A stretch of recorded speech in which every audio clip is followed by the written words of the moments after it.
when every steel plate becomes a burden. We are not economic experts. We don't sit in Washington, nor do we have the power to sign executive orders that change the nation's destiny with the stroke of a pen.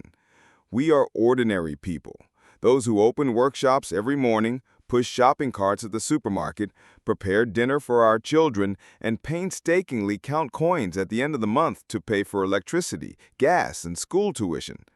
And now, when the steel plate, once a symbol of American resilience, has become a burden, we cannot help but ask, who is truly protecting our lives?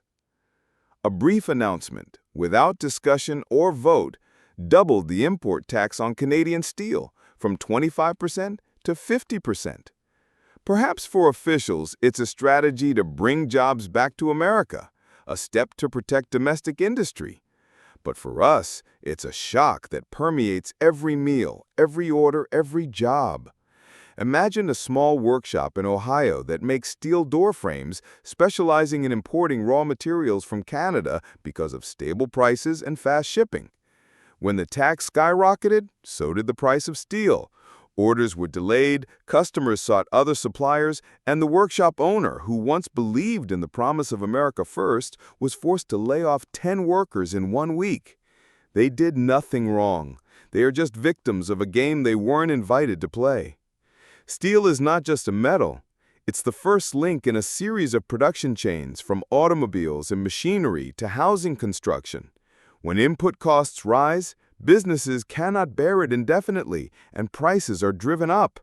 The end consumers, that is us, families buying new cars, repairing roofs, or simply installing new doors, will bear the burden. Even more concerning is how these policies are enacted, abruptly, without consulting partners and without assessing the impact on the people. In a world connected by global supply chains, policy instability not only undermines the confidence of international businesses, but also erodes the domestic economy itself. When Canada, a long-standing partner and close neighbor, is closed off so coldly, who else will dare to trust the stability of investing in the U.S.? We don't oppose protecting domestic industry, but does protection mean isolation?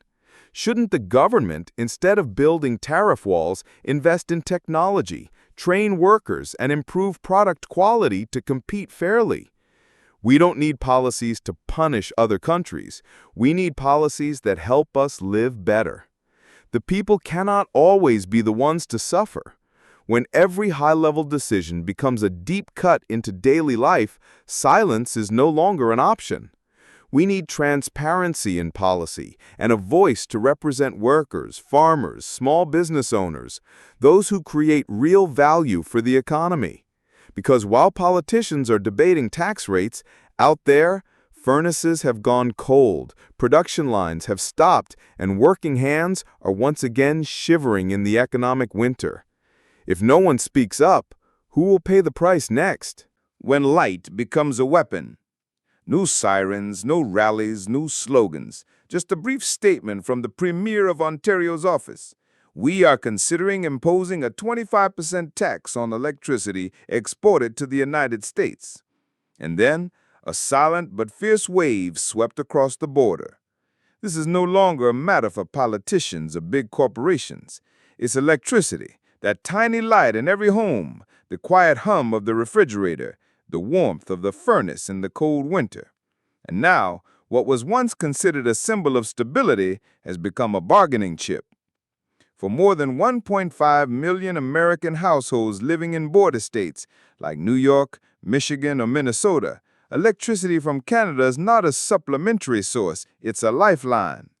For decades, electricity from Ontario and Quebec quietly flowed across the border, powering thousands of factories, offices, hospitals, and even individual apartments.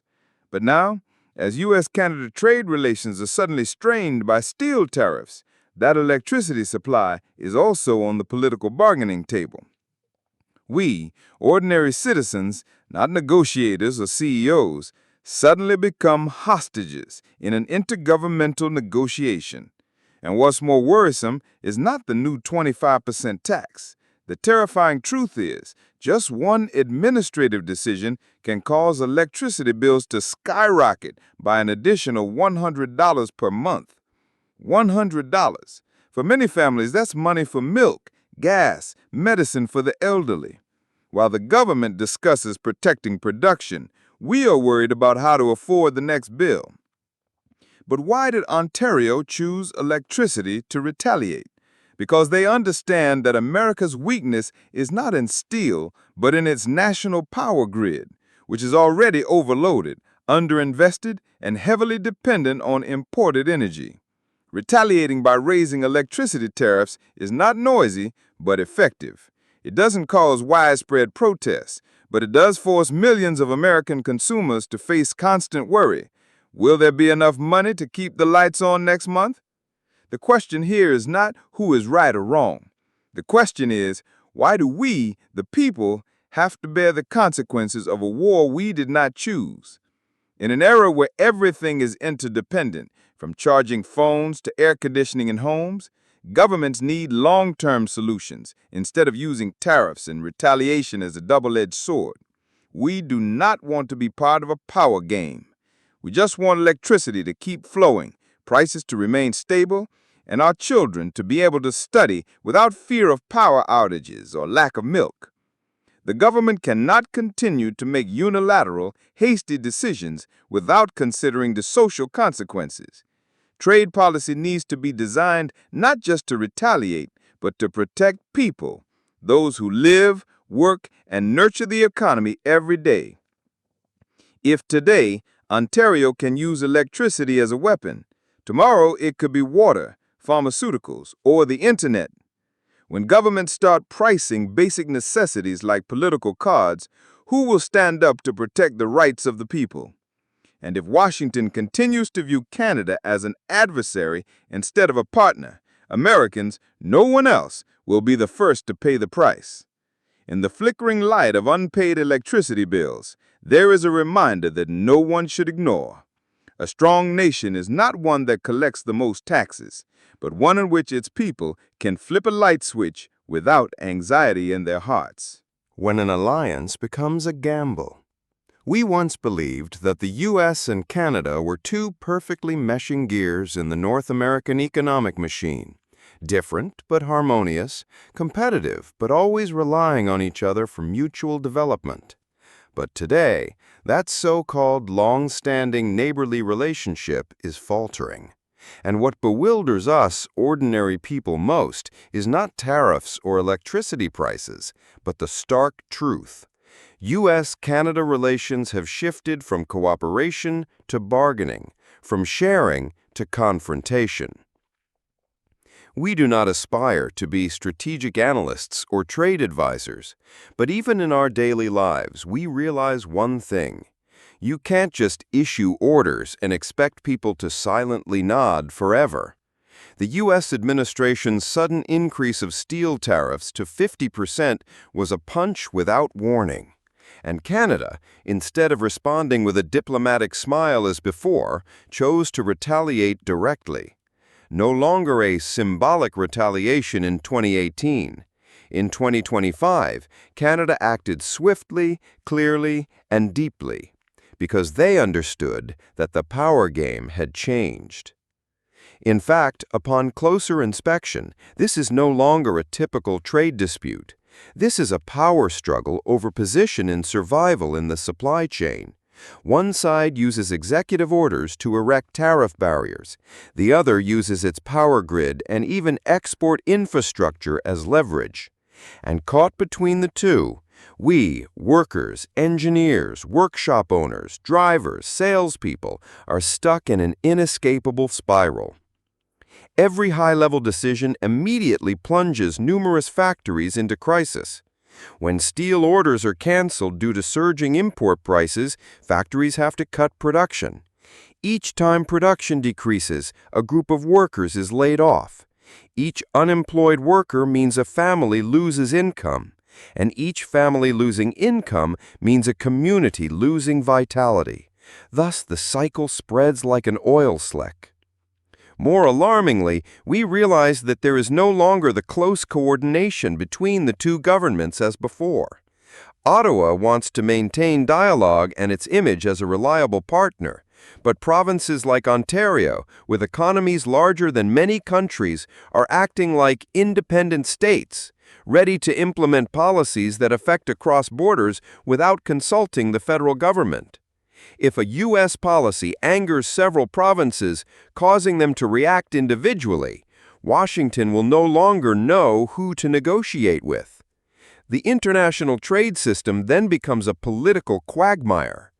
As citizens, we do not ask for a weak America. We want a smart America, one that understands that policy stability and respect for partners are the sustainable foundations for the economy. Because otherwise, traditional partners like Canada, instead of waiting for the U.S. to change, will build their own supply chains, leaving no room for Washington. Ultimately, the most frightening thing is not the current retaliation, but the precedent it sets. That just one tariff order can spark the disintegration of an entire trade system that was once a model. And that, if no one stops, this game can continue to escalate, where every policy button causes real consequences for our lives. It's time for leaders to think beyond power and approval ratings. They must think of every family worried about their electricity bill, every business struggling to pay salaries, and every child looking at the future through the flickering lights of an unstable society. We don't need slogans. We need practical, sustainable solutions and a foreign policy that is people-centered before all the gears in this machine crumble. When economic weapons return to the American dinner table. In modern warfare, sometimes one doesn't need tanks or missiles to inflict damage on an opponent. A bottle of bourbon, a glass of orange juice in the morning, or a simple refrigerator in the kitchen can also become a weapon. And that is precisely what is happening to American consumers today, as Canada unleashed a $155 billion trade retaliation package, targeting iconic American products not at the negotiating table, but right in every family's shopping cart. For us, ordinary people who don't care about macroeconomic policies or trade balances, everything only became truly serious when breakfast suddenly cost 1.5 times more. When orange juice from Florida, seemingly a harmless habit, became a luxury item because Canada imposed an import tax of up to 35%.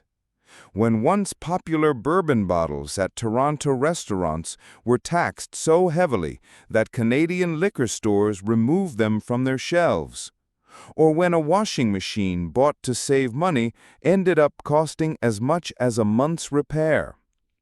What was once familiar suddenly became a burden, and at that moment we realized this war is not far away, it's right in our homes. Of course, officials will say it's a necessary measure to protect domestic industry, but please look at the truth. Those very industries are in danger because of their policies. When Canada retaliates against key export industries, such as agricultural products, spirits, and home appliances, they don't choose randomly. They target strategic states where the livelihoods of millions of Americans depend on each orange harvest season, each wine bottling line, or each contract to sell washing machines to international markets. Even agricultural associations in Florida, wine industry unions in Kentucky, and appliance manufacturers in Ohio have spoken out. They understand that if this situation continues, it's not just short-term damage, but the loss of markets entirely. And when markets are lost, there's no guarantee they will return. Canadian consumers have already started switching to Japanese sake, Mexican orange juice, or German washing machines. Once consumer habits change, restoring trust is almost impossible. So why does the government accept such a significant trade-off? Why do they stake the entire supply chain on confrontational policies? While large corporations can relocate factories and adjust distribution chains, we, the people, can only tighten our belts. No one asked us if we agreed, but we are the first and most painful victims when sanctions become a reality. The people don't need a policy that demonstrates strength with huge numbers on paper.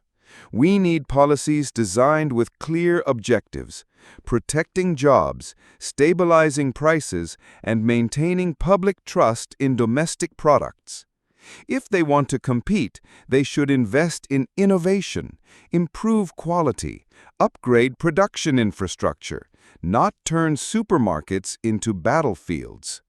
Because ultimately, when countries retaliate against each other with the most common goods, the loser is not the government. It's mothers who can't afford orange juice for their children, workers laid off because factories lose markets, and farmers who have to dump tons of unsold produce.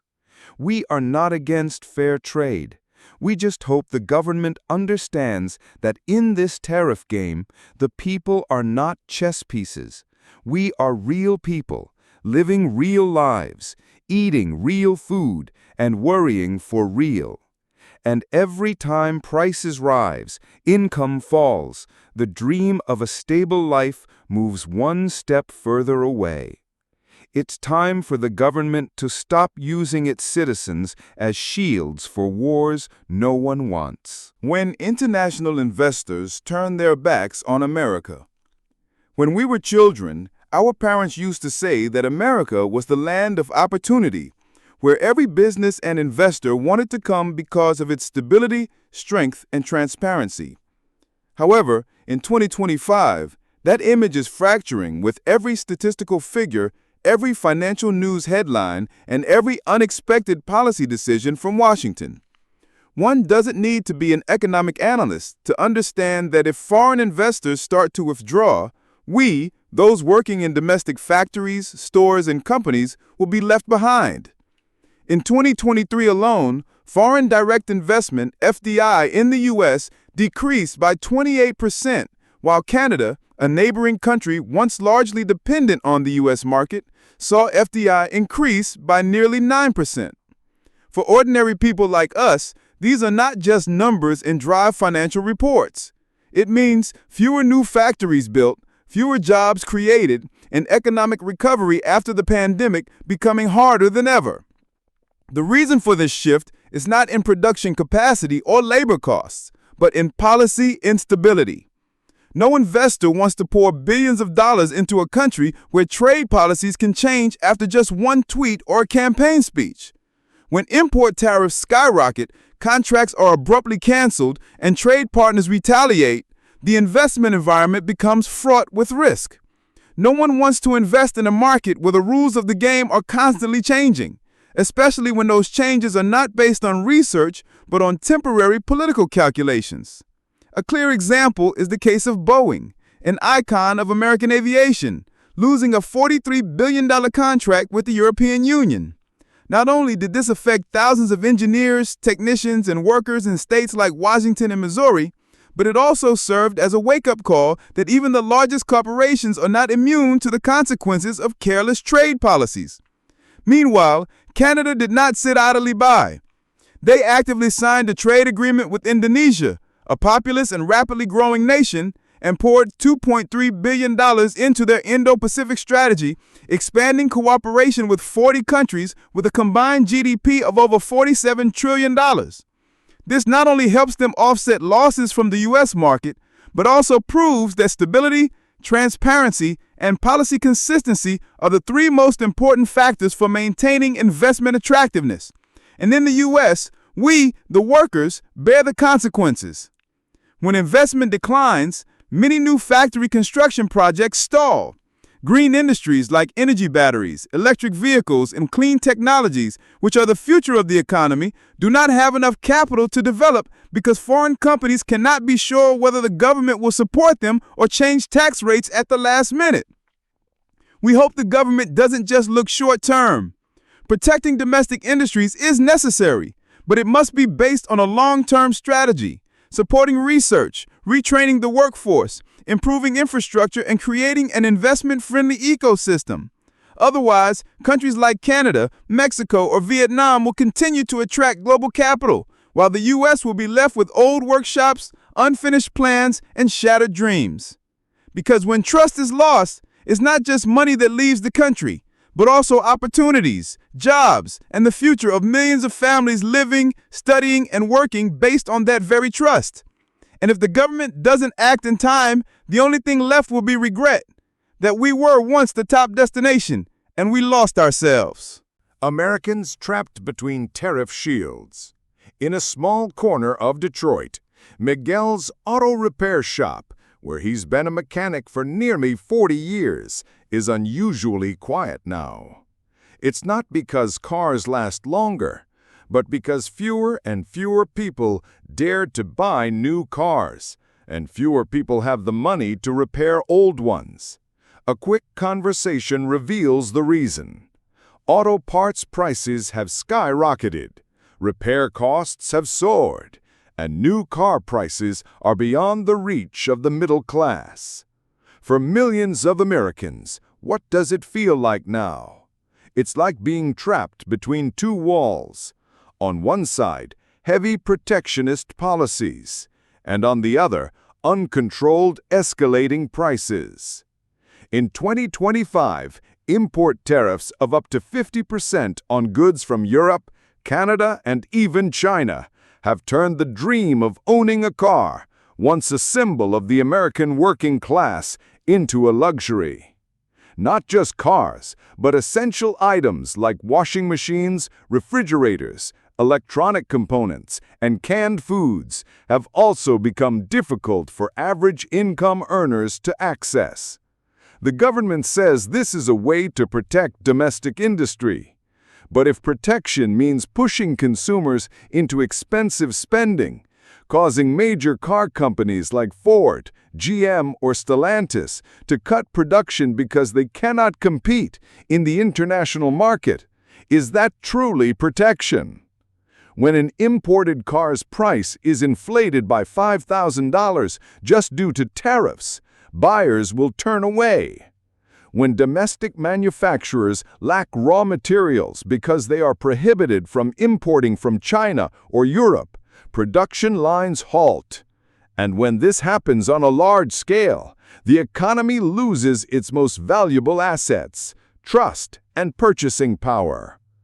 Even scarier is that these very tariff policies are destroying supply chains, which were once America's competitive advantage. Previously, components were manufactured in Mexico, assembled in the U.S., packaged in Canada, and then exported to Europe. Now, each step faces barriers, high tariffs, increased logistics costs, and raw material shortages. International companies are gradually moving their factories out of the U.S., not because of labor costs, but because of policy risks. People feel tired because prices keep rising, but incomes don't keep up. An electric car, once promoted as a symbol of a green, clean, and economical future, is now a product for the wealthy, as imported batteries from China are taxed at 65%. Meanwhile, the renewable energy sector has stalled because input costs exceed the capacity of small and medium-sized businesses. And the most ironic thing is that the very people these policies claim to protect, steel workers, farmers, factory workers, are the ones most affected. Because when their products cannot be exported, orders decrease, and thus jobs and income also decrease. We do not oppose protecting the industry, but protection must have a long-term strategy, a transition roadmap, and above all, it must prioritize the interests of the people. Invest in technology so that American products compete on quality, not by erecting tariff barriers that impoverish consumers. Americans deserve to live in an economy where when they walk into a supermarket, they don't have to weigh every item. We need smart trade policy, not through slogans, but through real solutions.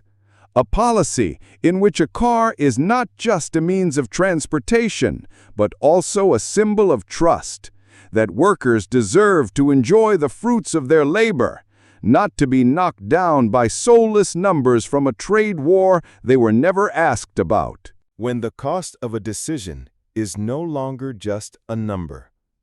At a small grocery store in a working-class neighborhood in Ohio, the owner lamented, "Before I could order from 3 places, now it's only 1, and the price has increased by half.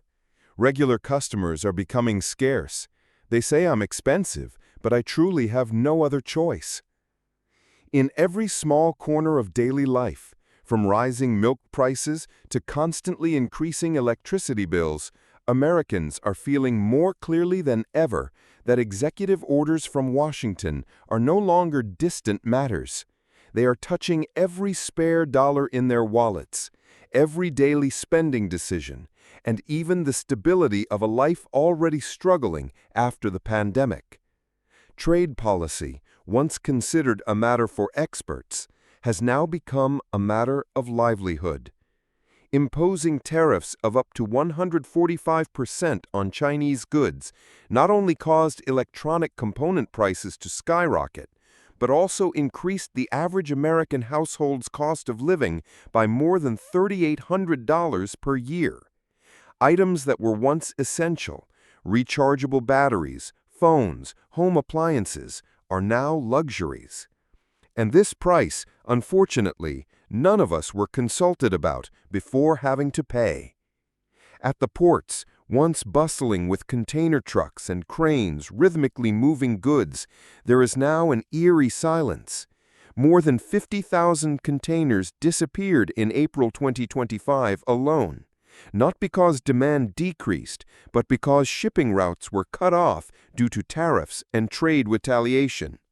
The consequence is that thousands of drivers, warehouse workers, and stevedores lost their jobs or had their hours cut.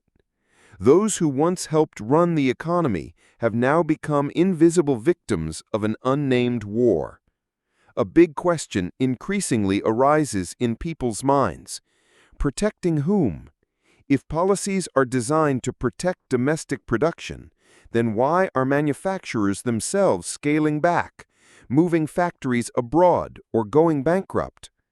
If it's said to create jobs, then why is the unemployment rate in industrial areas rising again?